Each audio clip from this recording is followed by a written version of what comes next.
দেখো আজকে ওর জন্য মাম্মা তোমার জন্য নিউ নিউ বিগ সাইজ জামা এনে দিয়েছে, একদম বড়। দেখো কত বড় জামা এসছে, দেখো দেখেছো?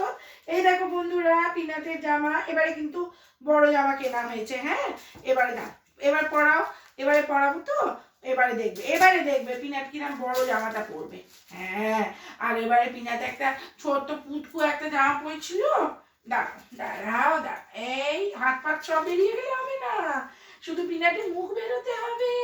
পজ করে দে। এই দেখো বন্ধুরা, এবারে আমি বড় জামা পরেছি। দেখো দেখো, এবারে আমি বড় জামা পরেছি। দেখো সত্যি ভাই, দেখো আমায়, এতখানি বেরিয়ে মাম্মা আমাকে আছে। এইবারে বড় জামাটা, এবার আমাকে ঠিকঠাক জামা দিয়েছে। দেখো তো আমাকে কেমন, আমার একটা কলারও আছে। বাপরে বাপরে, দেখো আমার কেমন লাগছে। হ্যাঁ, তাহলে বন্ধুরা আমার শীতের জামা হলো। যখন শীত চলে গেল মা কিনে দিয়েছে আমায়। হ্যাঁ, কিনে দিয়েছে গো। আর আমার এমনই বড় জামা হয়েছে যে আমার হাত কিন্তু হাতাহাতি বেরিয়ে আসছে। চলো এটা পরেই ঘুরে বেড়াই।